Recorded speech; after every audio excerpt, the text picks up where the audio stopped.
So the recent incident in the news has caused me to make this video. I have realized that many people are not fully utilizing the options they have been given during this financial crisis.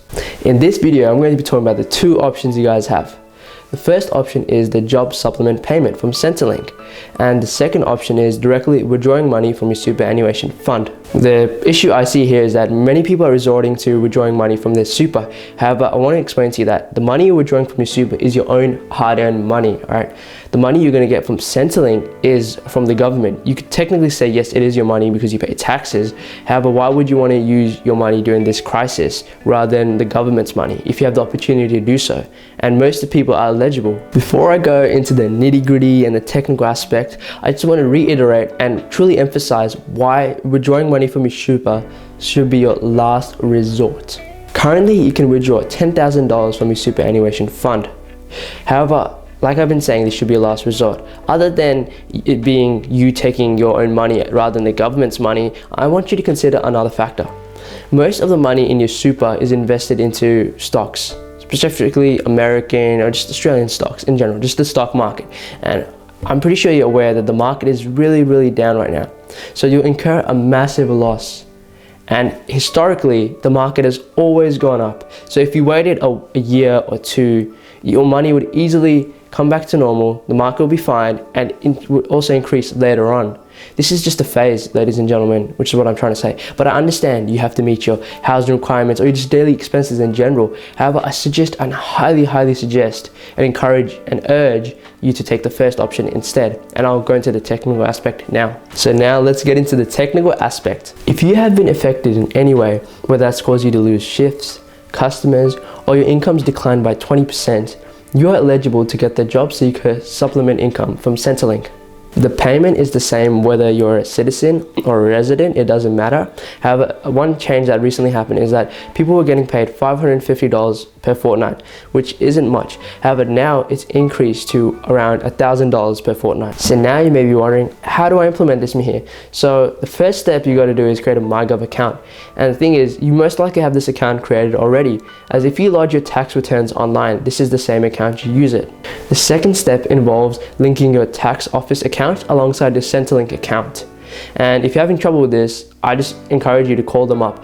And I know the waiting time would be really long. It could be around 2 to 3 hours. However, I really insist you guys to do this because the whole of Australia is doing it right now and I don't want you guys to miss out. Once you've done that, all you have to do is select the payment plan, click on it, and now you wait.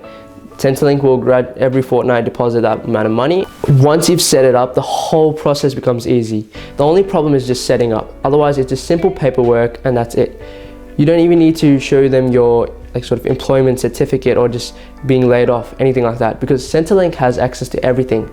And please do not try and lie to them.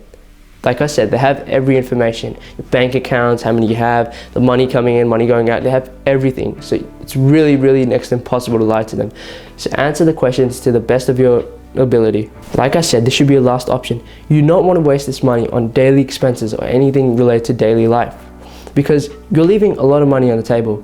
Because say if you withdraw that now, the market will turn to normal within a 1 to 2 year time frame, like it has in the past with previous recessions and things like that. And the thing is, after that, there will be like a crazy rise in the market price. And that's happened, like I've said, in history. I will show you the graph now, but you can see that in this graph that the market has always gone up. It always has, and it always has to grow up in this graph. So that's what I'm saying. If you can avoid this, please avoid this, as you're not withdrawing $10,000, you're potentially withdrawing around $50,000, $60,000 from when you retire. Because compound, you're basically taking out the compound effect. And you want your money to work for you, not the other way around. So please, I encourage you to go with the first option. If you're really desperate and you don't have any other alternative, I'm now going to be showing the eligibility criteria. The criteria for claiming this super is, firstly, you must be unemployed. You must have lost your job after the 1st of January. Your working hours have been cut by 20%. You're a sole trader. Or lastly, your income has been dropped by 20%. This is the only way you guys can claim it. There's no other way. And which is what I like as well. The less people we have claiming money from the super, the better. You can access your super in 2 lots. The first lot of $10,000 is what you get during mid-April, and the second lot of $10,000 is what you get after July. And just as a side note, I've been hearing about this repayment mortgage holiday sort of phenomenon where you don't have to pay your mortgages, it's on hold. But the thing with that is, like, if it's too good to be true, it most likely is. The thing with the banks, all right, you still have to pay that money, okay? It's not going anywhere. But the thing is, they also charge an additional amount of interest.